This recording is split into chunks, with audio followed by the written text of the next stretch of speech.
I'm gonna show you guys a little hack.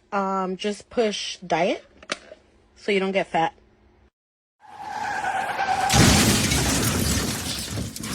We know you're a torta. The destruction of this scale is dedicated to all of the women whose lives have been ruined and ruled by it. This is for us, ladies. Safety first.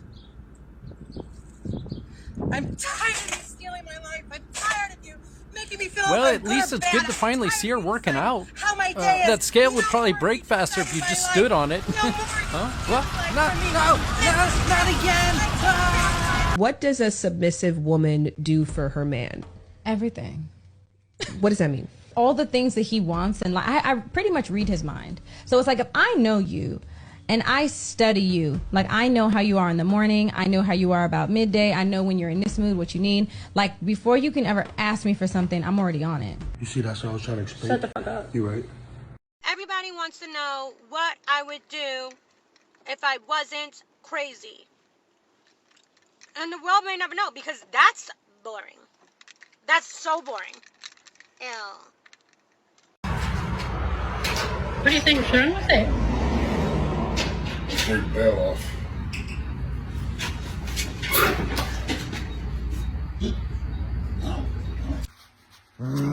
This is why I have trust issues right here. You don't have a double chin. What you do have is bad posture.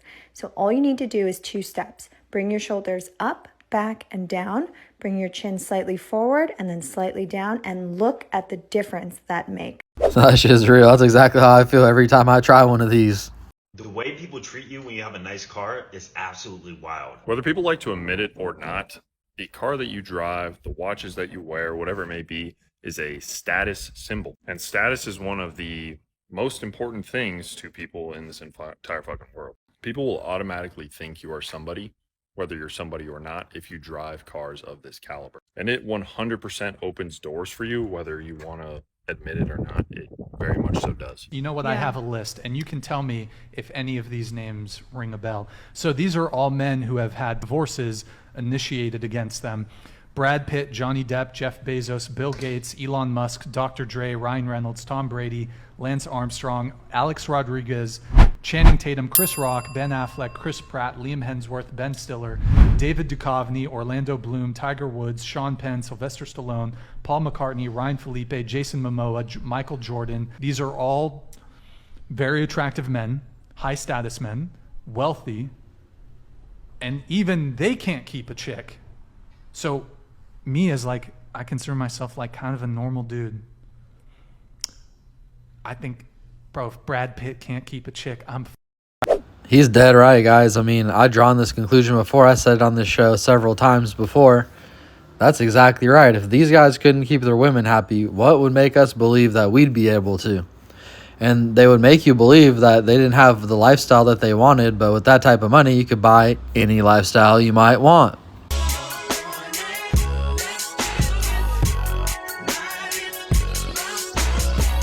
Listen to me very carefully. By age 25, you should be old enough to realize this. Most people never understand number 6 until they're 40. 1. Life is 100% better when no one knows anything about you. 2. You shouldn't take advice from people who are not where you want to be in life. 3. Everyone will show you who they are. Just give them time. 4. You need to be smart enough to create your own opportunities. Don't wait for them to come to you.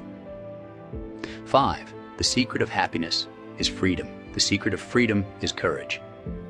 In life, you must take action if you want to experience freedom. Lastly, 6. You will always have some sort of conflict going on in your life. You must learn to enjoy life while still solving them. There's beauty in everything we experience. You just need to adjust your perception. You can either cry in the storm or dance in the rain. 6 is absolutely the true key to winning over life and having the best time no matter what. I swear I learned that one about 30 years old, and it changed my life in every way, because especially as you own more businesses and more YouTube channels and more stuff, there's so many moving parts that something's always going wrong. And in my 20s, it would ruin my dinner, but now nothing can get under my skin. I feel like nothing can actually bother me unless I consent to being bothered by it. And my expectation is that things are going to go wrong now. I know that they are. So I'm not bothered by that. I'm just going to overcome it. I've always overcome it my whole life. I found confidence in the fact that I've always overcome it no matter what. So I don't live in fear or anxiety anymore. Whatever's going to happen is going to happen, and I'll be sure to overcome it no matter what. Find peace, guys. And if you can't find peace, definitely dance in the rain. Honeys, excuse the bed hair, but look what we got. Krispy Kreme. Look at those. Look at those. So freaking good. Goodness, honeys, a Krispy Kreme donut.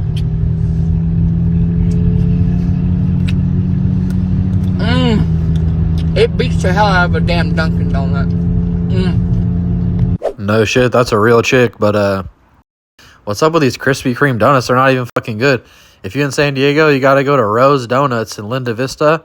Line out the door at 2 o'clock. Hey guys, if you're looking for the wildest police videos YouTube has to offer, you gotta pay us a visit over here at FreezePOV.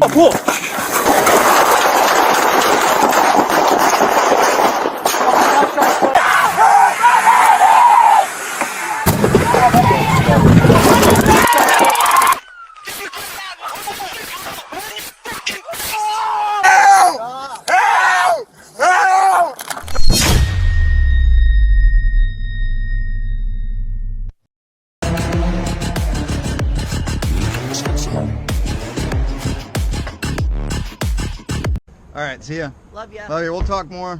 All right. Drive safe. Yep. Watch out for idiots. Parents are always worried if you ride because there's a lot of dumb drivers out there. And, well, she definitely wasn't wrong. I'm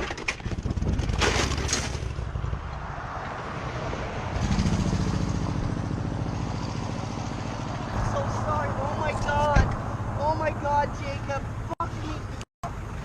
Fuck, Mom. I'm so sorry, Jacob. Oh, God damn it, Mom. I didn't even fucking... God damn, I didn't even see you. Oh my god. One of my best friends did this to me. I was on a street bike, and it's like, he was in a Honda, and the bumper just kind of bubbled over the tire and held the bike standing up. So it didn't like blow me that far out, and it didn't scratch the bike or anything at all. Man, you gotta watch out for these idiot drivers. If you meet a woman that takes accountability for her actions, apologizes when she's wrong, and strives to be better, immediately dump her. Get rid of her immediately. You're dating a man. Hoes don't do that.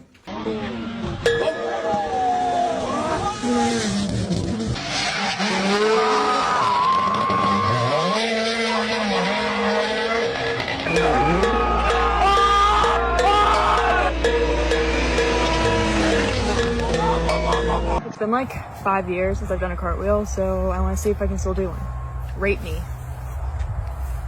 I caught you again. Go to the fucking gym. If I told you once, I told you 1,000 times. I'm gonna come over there. How to know if white cock or black cock is right for you. Let's talk about it. It's important to know that both will get the job done, but depending on your needs and what you need to fill, one is definitely better than the other.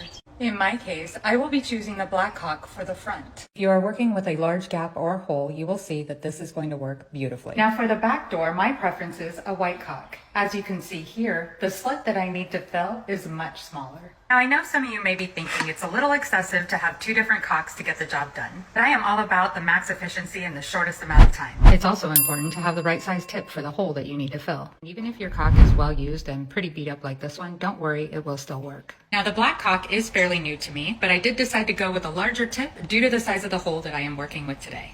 You're going to want to hold it firmly and apply light pressure to the tip, and then gently rub it into the crease or hole that you are wanting to fill. It can be a little nerve-wracking at first, but don't be afraid to really get in there. Go ahead and really work it into the area, as any excess mess can be cleaned up at a later time. Once you have filled the hole, you're going to want to take your finger and gently rub along everywhere you have put the cock. I advise that you use a glove for protection. Fortunately, I didn't have one handy and I was eager to get the job done, so I went ahead and went without.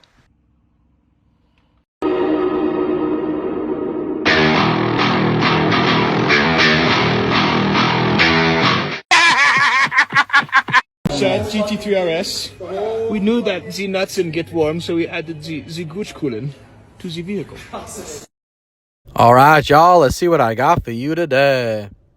You know, I want to talk about maintaining your inner peace. And, you know, for me, when I was young, you couldn't have taught me this lesson no matter how hard you tried. See, I was really committed when I was young to the idea that things shouldn't annoy me.